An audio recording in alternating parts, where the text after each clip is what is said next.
오늘 저에게 주신 하나님의 약속의 말씀 누가복음 7장 47절에서 50절까지의 말씀입니다. 누가복음 7장 47절 50절까지의 말씀을 같이 합독하겠습니다. 이러므로 내가 네게 말하노니 그의 많은 죄가 사하여졌도다. 이는 그의 사랑함이 많음이라. 사함을 받은 일이 적은 자는 적게 사랑하느니라. 이에 여자에게 이르시되 내 죄 사함을 받았느니라 하시니 함께 앉아 있는 자들이 속으로 말하되 이가 누구이기에 죄도 사하는가 하더라. 예수께서 여자에게 이르시되 내 믿음이 너를 구원하였으니 평안히 가라 하시니라. 아멘. 저희가 이 세상에 살면서 우리 존재에 대한 생각들을 해봅니다. 우리가 누구인지 발견하고 우리가 누구의 부르심을 받았는지 또 우리가 누구를 위해서 하는지를 알게 되면 하루하루 힘든 역경 속에서도 이겨내면서 전진할 수 있는 것이지요.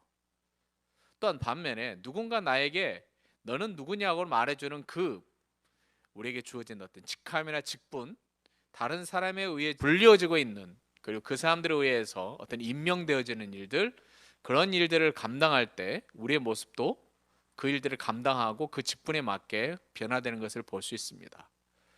여러분은 하나님 앞에서 어떤 사람으로 부르심 받았고 어디로 보내심을 받았는지 생각을 많이 해보셨을 겁니다. 오늘 선지자라면 이 정도는, 여러분이 목사면 이 정도라, 목사라면 이 정도는 다 해야 되는 거고, 사모 정도 된다면 성경은 다는 모르다도 어느 정도 알아야 되고, 여러분이 교회 생활을 10년 20년 했었다면 이 정도는 성경 지식이 있어야 된다, 이 정도라고 주변 사람들이 생각하는 기준들이 있습니다.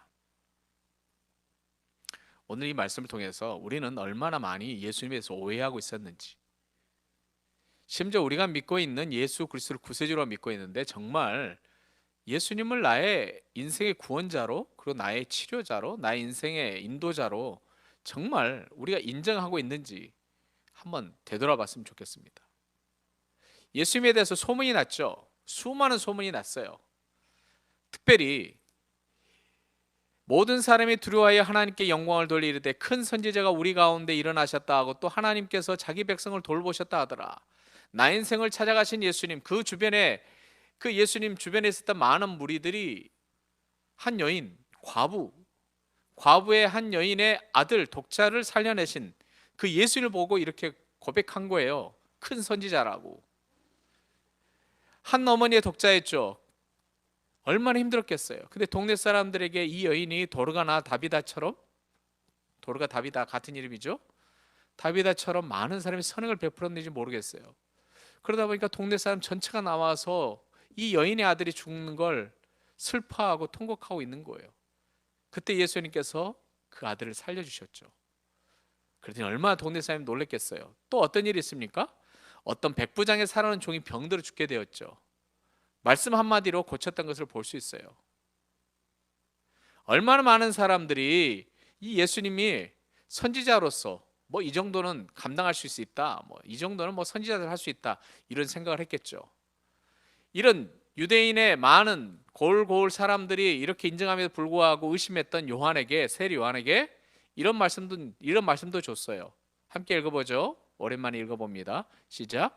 예수께서 대답하여 이르시되 너희가 가서 보고 들은 것을 요한에게 알리되 맹인이 보며 못 걷는 사람이 걸으며 나병 환자가 깨끗함을 받으며 귀먹은 사람이 들으며 죽은 자가 살아나며 가난한 자에게 복음이 전파된다 하라. 메시아가 오시는데 이런 일은 당연히 일어난 일들이에요. 메시아에게 이런 일이 어렵겠어요? 이 정도야. 그러나 여러분, 오늘 이 죄 많은 한 여인을 통하여서 선지자가 못할 일을 하시는 예수님 모습을 보고 선지자 이상이셨던 그 선지자 이상이 어떤 존재였는지를 보기를 바랍니다. 한 여인이 찾아왔죠. 죄를 지은 한 여인이죠. 동네 사람이 다 알 정도였으면 엄청난 죄를 지었던 것 같아요. 이 여인이 바리새인 시몬의 집을 찾아옵니다. 그런데 이 시몬이 이런 말을 해요. 이 사람이 만일 선지자라면 자기를 만지는 이 여자가 누구며 어떠한 자고 죄인인 줄 알았으리라. 만지는 것도 싫다는 거예요. 이게 요즘 우리가 코로나 바이러스 코비드 19 때문에 누가 접촉 악수도 못하고 이러잖아요. 병이 옮을까봐 그런 상태인 거예요. 죄가 옮을까봐 그런 이 추하고 더러운 여자를 만지기도 싫어하는데 이 여인이 예수를 만지는 걸 보고 즐겁하는 거예요. 누가요? 바리새인 시몬이. 만일 선지자라면, 이 예수라는 사람이 선지자라면 이 여인이 얼마나 더러운지를 알 건데 왜 가만히 있지? 이러는 거예요. 선지자라면 이 정도는 알아야 되는 거 아니야? 큰 선지자라면서 이 정도는 알아야 되는 거 아니야? 이 여인이 얼마나 큰 죄인인지 선지자라면 그런 정도는 알아야 되는 거 아니야? 라고 지금 시몬 베드로가 어떻게 합니까? 한번 이거 읽어보세요. 예수를 청한 바리새인이 그것을 보고 마음에 이르되 이 사람이 만일 선지자라면. 지금 이 시몬이 자기 자신에게 말하는 거예요. 에이, 뭐가 저기 이런 식으로 조용히 말을 했어요. 자기 자신에게. 어떻게 보면 뭐 중얼중얼 거릴 수도 있겠죠. 이걸 우리 개역 개정에서는 마음이라고 하죠. 원어에는 자기 자신에게 말을 했다라고 해요. 어떻게 보면 예수님이 못 들을 정도로 속삭였을 수도 있죠. 다른 사람들이 주변에 있었으니까. 그런데 예수님께서 어떻게 하십니까? 예수께서 대답하여 이르시되. 바리새인 시몬이 자기 자신에게 말했어요. 예수님에게 던진 말이 아니에요. 비꼬는 말이었기 때문에 말을 못했겠죠. 아, 예수님 당신 선지자라면서 이 여자가 누군지도 모릅니까? 라고 말하고 싶음에도 불구하고 그 말을 할 수 없는 그런 상황이었겠죠. 감히 자기 스스로에게 말하고 마음속에 말을 했는데 그 선지자보다 더 위대하신 예수님께서 그걸 알아차리신 거죠. 그래서 질문을 하셨던 거죠. 500데나리온 빚진 자, 50데나리온 빚진 자, 이 모든 것 다 탕감해 줬을 때 누가 빚진 자를 탕감해 준 그 사람을 더 사랑하겠느냐? 지난주에 말씀 나눴던 것처럼 누구죠? 500데나리온 탕감받은 자가 더 많이 사랑하는 거예요. 뭐 선지자라면 이런 걸 다 알겠죠. 너는 선지자가 아니니까 이 여인이 죄인이란 걸 모를 거야 라는 비아냥거리는 바리새인 시몬의 마음으로 말하는, 자기 자신이 말하는 어떤 속삭이는 말조차도 예수님께서는 그 마음을 읽으시고 그 속삭이는 소리를 들으시고 선지자보다 능력, 마음까지 꿰뚫어 보시는 선지자 이상의 존재라는 걸 시몬 베드로는 알게 되고 놀라게 됐죠. 그러나 여러분, 이것보다 더 중요한 부분을 오늘 말씀드리고 싶은데 한번 읽어보시죠. 이에 여자에게 이르시되 내 죄의 사함을 받았느니라. 우리가 이제껏 선지자가 하는 활동 중에 계속 세례 요한에게도 이야기했던 것처럼 뭐죠? 맹인이 눈을 뜨고 걷지 못한 사람이 걷고 그런 거잖아요. 죽은 자가 살아나고 질병을 고침을 받고 싶어서 자기가 걸린 병에 고침을 받고 싶어 수많은 사람들이 왔는데 오늘은 독특하게 누가 옵니까? 죄인이 온 거예요. 죄인. 선지자가 죄인을 용서할 수 있나요? 못하잖아요. 근데 이 여인은 알았는지 모르는지 예수님께 온 거예요. 죄 용서해달라고 하는 것이 아니라 자기 자신이 어떻게 보면 마음의 병이 걸렸을 수도 있죠. 수많은 사람들에게 멸시를 받고 자기가 그런 죄를 짓고 싶지 않음에도 불구하고 어떤 죄를 지을 수도 있고 어떤 경우에는 그 죄 때문에 너무 힘들어서 이것을 벗어나고 싶은데 용서함 받을 수 있는 방법을 못 찾다 보니까 하염없이 눈물을 흘리면서, 얼마나 눈물을 흘렸으면 예수님의 예수님의 발을 눈물로 씻었겠냐고요. 얼마나 많은 눈물을 흘렸으면 그 눈물에는 그 여인이 얼마나 큰 고통이 있었겠냐고요. 얼마나 힘들었겠어요. 여러분도요 마지못해 일하는 거 많이 있죠. 돈이 필요하니까 어쩔 수 없이 그 상황에 살고 있잖아요. 치료도 돈을 필요하니까 그 일을 해야 되는 일들이 많이 있고 그것을 못 보는 사는 거예요. 우린 누구를 정죄할 수 없는 거예요. 지금 바리새인 시몬이 한 여인을 또다시 정죄하는 거죠. 근데 예수님께서 이 여인에게 네가 죄의 사함을 받았다라고 말씀하시는 거예요. 선지자가 할 수 없는 일이죠.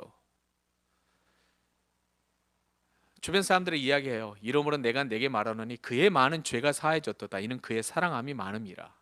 500데나리온 빚진 자 그를 죄가 많은 사람이라고 표현하면서 그 죄가 다 용서함 받았으니까 더 하나님을 사랑하게 된다라고 말씀하고 있는 거예요. 함께 읽죠. 함께 앉아 있는 자들이 속으로 말하되 이가 누구이기에 죄도 사하는가 하더라. 뭐야? 시몬 바리새인이 이 선지자는 이 정도는 알아야 될 거야라는 의문부터 시작돼서 이제 어떻게 합니까? 선지자는 이제 알겠어. 선지자라는 걸 알겠는데 뭐야? 네가 죄를 사해? 예수님께서 대답하였습니다. 수많은 사람들 병을 고치고 나병 환자를 고치고 이런 모든 부분들이 선지자들이 가능하다라고 착각하는 사람들에게 이야기했습니다. 선지자들도요 병 못 고쳤어요. 특별히 엘리야나 엘리사처럼 특별한 하나님 어떤 능력을 받은 사람, 성령이 임하신 사람들만 고쳤지 선지자들은 병 고치는 쪽으로 타고난 사람들이 아니고 말씀을 전하는 사람, 예언자였죠. 너희 죄악이 하나님을 화나겠으니 이제 회개하라. 너희의 죄악이 하나님을 슬프게 하였으니 회개하라. 이런 일이 선지자의 본연의 일이었죠. 야고보서 5장 5절 말씀에 보면 믿음의 기도는 병든 자를 구원한다. 우리가 믿음을 가지고 기도하면 병 고침을 받는 거예요. 누구로부터요? 주님으로부터 도움, 병 고침을 받는 것이에요. 주님께서 그를 일으키신다는 거예요. 병석에서 일어나게 하신다는 것이에요. 선지자라면 뭐 이 정도? 선지자가 할 일 있죠. 여러분, 목사라면 뭘 잘해야 될까요? 목사라면 뭐 설교는 이 정도는 해야지. 목사라면 성도들 참 이런 마음도 이해해야지. 물론 우리가 목사라면 이 정도, 사모라면 이 정도, 성도라면 이 정도. 그러나 여러분 잘 아시다시피 우리가 할 수 있는 일은 없어요. 이 말씀 읽어보세요. 마가복음 2장 7절 말씀. 이 사람이 어찌 이렇게 말하는가? 신성모독이라. 오직 하나님 한 분 외에는 누가 능히 죄를 사하겠느냐? 우리가 생각하기에 죄 사함만 하나님 가능하다고 생각하지만 실은요 하나님만의 모든 것이 가능하지 우리는 가능한 게 없어요. 우리가 숨 쉬는 것도 자가호흡이 아니에요. 우리가 숨 쉬고 싶을 때 자 이제 숨 쉬겠다, 숨 쉬고 싶다, 숨 쉬고 나 숨 쉬기 싫어, 숨 멈추고 이렇게 할 수 없잖아요. 내 몸 하나도 내가 다스릴 수 없는데 우리가 무슨 일을 할 수 있겠냐고요. 하나님께서는 우리를 호흡 그리고 심장, 우리의 손 마디마디, 이 뇌에서 손가락 움직이는 것 실은 우리가 하는 것이 아니라 하나님께서 하도록 하시는 거예요. 우리가 할 수 있는 일은 아무것도 없어요. 우리가 대한민국 사람이고 우리가 미국 시민권자고 혹은 우리가 뭐 LA에 살고 이런 걸 우리 할 수 있는 것 우리가 판단받거나 할 수 있다고 교만해서는 안 된다는 거예요. 오직 한 분, 우리의 죄까지 용서해 주시는, 우리의 죄까지 용서해 주시는 그분. 선지자들 하는 일, 우리가 하는 일은 아주 한계가 있죠. 아주 작은 거예요. 그런 제약된 시간과 공간 속에 갇혀 있는 우리가 아니라 영원한 하나님, 시간과 공간을 다스리시는 하나님, 오직 하나님 한 분 외에는 누가 죄를 사하겠느냐? 주님밖에 하나님밖에 죄를 사할 분이 없다라고 믿고 나가는 여러분들이 하나님의 일을 감당할 수 있는 사람이 될 수 있다는 것이에요. 믿음이 없이는 하나님 기쁘시게 못하잖아요. 하나님의 존재에 대해서 의심하는 자를 하나님께서 사용하시겠냐고요. 하나님 내가 왜 이렇게 힘듭니까? 왜 이런 바이러스가? 왜 이런 힘든 상황 속에서 비즈니스가 손님도 찾아오지도 않고 음해된 한 통의 카톡을 인하여서 얼마나 피해를 많이 보고 있냐고 선한 사람들이. 우리는요 어떻게 하나님 한 분밖에 용서할 수 없는 죄를 네가 사느냐 이 질문 속에 그 외의 모든 것도 다스리시는 하나님의 그 존재 예수 그리스도는 선지자도 아니시고 하나님이시라는 걸 인정하지 아니하면 하나님께서 하시는 일, 예수님께서 하시는 일, 성령님께서 하시는 일을 우리가 인정도 안 할 뿐만 아니라 그 기적의 중심에 설 수도 없다는 것을 알아야 된다는 것이에요. 내 이름으로 일컫는 내 백성이 그들의 악한 길에서 떠나 스스로 낮추고 기도하여 내 얼굴을 찾으면 내가 하늘에서 듣고 그들의 죄를 사하고 그들의 땅을 고칠지라. 믿으세요? 이 말씀을 믿으시냐고요. 그런데 여러분이 보는 소셜미디어, 한국에서는 SNS잖아요. 소셜 네트워크 서비스, 미국에서는 SM, 소셜미디어에서 나오는 것들 보면서 뭘 느끼시냐고요. 카톡이나 페이스북이나 올라오는 모든 사건들을 보면서 우리가 악한 길에서 떠나자고 하는 사람들이 몇 명이나 되고, 우리가 하나님 앞에 기도하고 하나님 얼굴을 찾으면 이 땅을 고쳐주실 것이라고 믿는 사람들이 글이 몇 번이나 볼 수 있냐는 거죠. 수많은 글들이 페이스북이나 인스타그램에 많이 올라오는데 그 가운데 몇 퍼센트나 하나님의 말씀대로 이 땅의 아픔이, 이 땅의 고통이, 저주라고 말하는 그들 속에 입에서 나오는 그 모든 글들과 그들의 고백이 하나님 앞에 사는 고백이냐 이거죠. 네가 선지자라면 이 정도는 해야 되지 않느냐라고 말하는 시므의 그 마음속에 있었던 마음이 우리의 마음이 아니냐는 것을 되돌아보며 회개해야 된다는 것이에요. 우리가 예수님 하나님을 믿는다면 어떻게 해야 되겠냐는 거예요.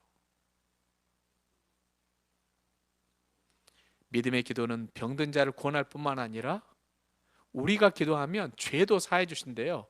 우리의 기도 때문에 병에 걸렸던 자들의 병만 고쳐주신 거 아니고 그 병든 자의 죄도 사해 주시겠대요. 무엇을 통해서요? 우리의 믿음의 기도를 통해서. 여러분이 지금 뭐 학교를 다니거나 또한 직장에 다니거나 코비드 19으로 해서 힘들다고 이거 빨리 해결해 달라고 기도하는 것이 아니라 뭐가 필요한 겁니까? 우리를 되돌아보고 우리가 악한 길에서 떠나고 주님의 얼굴 구하고 주님 이 땅을 고쳐주시옵소서. 여인에게 이런 말씀하세요. 너의 믿음이 너를 구원하였으니 평안히 가라. 실은 여러분도 잘 아시지만 제가 마음, 요즘 정신이라고 그러죠. 그 마음의 병에 걸린 분들의 그족들을 만나면서 어떤 생각을 하냐면요. 육체적인 질병은요, 병도 아니에요. 육체적인 병들은 치료 잘하고 심지어는 암도요. 이제는 췌장암 같은 경우에도 생존 확률이 높아지고 있어요. 그러나 마음의 병은요, 갈수록 더 고치기 힘든 병이 되고 있는 거예요. 어떻게 보면 불치병처럼 보이는 거예요. 왜요? 이 마음의 병은 누구만 고칠 수 있으세요? 예수 그리스도세요. 마음의 병이 뭡니까? 죄잖아요. 죄의 결과로 우리 가운데 임하는 거예요. 내 죄로 인해서 마음의 병이 걸리는 수도 있지만 죄인들에 의해서 악한 마음을 품은 사람들의 그 죄인들의 말로 인하여서 마음의 병 걸린 사람이 수도 없이 많다는 거죠. 그리고 이제 말에 넘어서 어떻게 합니까? 글을 남겨가지고 수천 수만의 사람들에게 악한 글, 음해하는 말들을 던져서 주변에 있는 모든 커뮤니티에서 무너뜨리는, 선지자라면 뭐 이 정도로라고 비판하는 사람들에 의해서 자기 존재는 어떤 존재인지도 모르고 자기가 말하는 것이 얼마나 악한지도 모르는 불쌍한 사람들, 어떻게 보면 구원받지 못할 사람들처럼 보이는 그들에 의해서 마음이 착하고 정말 한마디 한마디 상처받는 사람들은 지옥에 떨어지는 경우도 있고 자기의 목숨을 던져버리려고 하는 유혹을 받는 그런 일들이 우리 가운데 많이 있다는 것이죠. 여러분은 어떻습니까? 예수님께서는요, 우리의 죄를 용서하실 뿐만 아니라 더 기억하셔야 돼요. 이제는 우리를 영원한 나라에 이끄실 그런 분, 그리고 이 땅에 머무는 동안 예수 그리스도께서 우리를 지켜주시고 성령님께서 우리에게 힘과 능력을 주시고 전에는 나를 위해 살아왔지만, 지난주에 말씀드렸지만, 살아도 주를 위해 살고 죽어도 주를 위해 사는 우리가 된다는 것이에요. 여러분이 이 세상에 살면서 지금 일어난 코비드-19보다 더 엄청난 일들, 도저히 상상할 수 없는 고통, 공포가 밀려올 거예요. 그때는 어떻게 반응하시겠냐고요. 나 자신이 살기 위해서, 나만 살기 위해서, 내 가족만 살기 위해서 무엇을 하는 사람들이 아니라 지금도 바이러스와 싸우는 의료진들, 그리고 예방하기 위해서 일하는 모든 공무원들, 그리고 병에 걸리는 사람들을 살리기 위해서 진단약을 만드는, 그리고 치료제를 만드는 모든 연구소에 있는 사람들, 그들이 지금은 잠을 자고 있겠냐고요. 심지어는 우리가 생각하는 사람들 있잖아요. 마스크 만드는 사람들, 얼마나 그들이 고된 삶을 살겠어요. 이제 우리는 예수님이 누구시냐는 것, 예수님이 선지자냐, 뭐 이런, 네가 죄를 살 수 있느냐, 이런 말도 안 되는 질문을 던지는 사람들 앞에서 여러분의 모습을 통하여서 예수님은 살아계신다, 예수님은 부활하셨다. 우리가 사순절을 지나면서 이제 곧 고난주간도 다가오고 예수님 부활에 다가오는데, 여러분의 모습을 통하여서 야, 너는 참 다르다, 그래 너는 이 정도니까, 너는 그리스도이니까 이 정도는 다 우리 주변 사람들과 달리 살 거라는 걸 알았지만 정말 더 놀라운 일을 하고 있다 라는 인정을 받으셔야 돼요. 이 어려운 시절에 남들을 더 살펴보고, 남들 더 위로해주고, 적극적으로 남들에게 이런 예방이나 코비드-19에 걸리지 않도록 돕는 일에 적극적으로 나서시는 여러분들이 되시길 바랍니다. 예수님은 바리새인 시몬이 생각하는 그런 단순한 선지자, 세례 요한이 생각하는 메시아, 그 정도 아니십니다. 예수 그리스도는 누구십니까? 하나님이신 거예요. 온 인류를 구원하실 분이 누구십니까? 예수 그리스도세요. 여러분의 삶을 끝까지 지키시는 분이 누구세요? 예수 그리스도세요. 여러분이 혹시 바이러스 감염돼서 죽음 앞에 놓였을지라도 몸은 죽어도 영혼은 끝까지 붙드시는 분이 누구세요? 예수 그리스도시라는 거예요. 그분이 여러분의 하나님이시라는 거예요.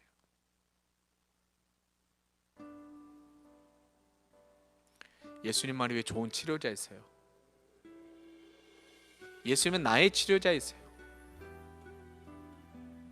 나는 괜찮아, 아픈 너나 예수님 앞에 나가, 이게 아니라는 거죠. 이 시간 기도하실 때 예수님 이 땅을 고쳐주시고, 예수님께서 나의 좋은 치료자이셨던 것처럼 예수님을 만나는 모든 사람들 예수님께 다 지켜보고 계세요. 신음하고 있는 자들, 마음의 병에 걸린 사람들, 그들의 슬픔과 고통을 예수님께서는 아시죠.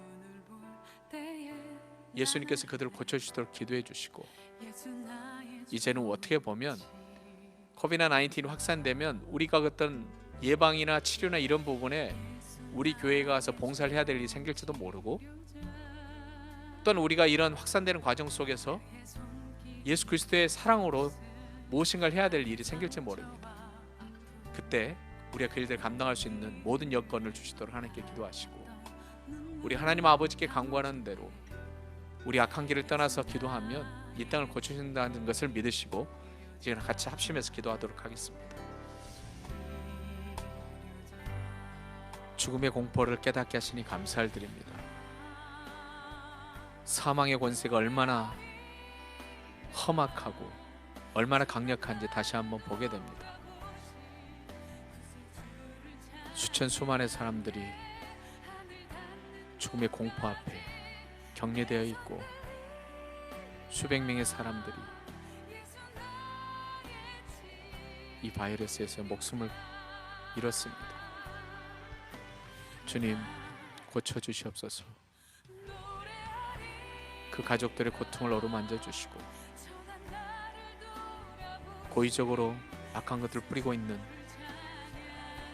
전염병을 가지고 사람들 속에 숨어서 다니는 모든 악한 것들 다 주님께서 끊어주시고, 그들이 움직이지 못하도록 막아주시고, 착하고 선한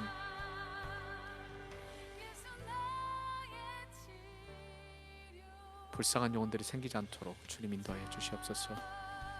저희들이 맡기신 이 땅에서 예수 그리스도의 복음이 전 세계를 덮어야 됨에도 불구하고 복음은 뒤로 하고 우리 살자고 바둥거리는 저희들 되지 않도록 도와주시고, 911 때 수많은 사람이 주님 앞에 돌아왔던 것처럼 질병 앞에서 수많은 사람들이 치료자 되시는 예수님께 돌아올 수 있도록 인도하여 주시옵소서.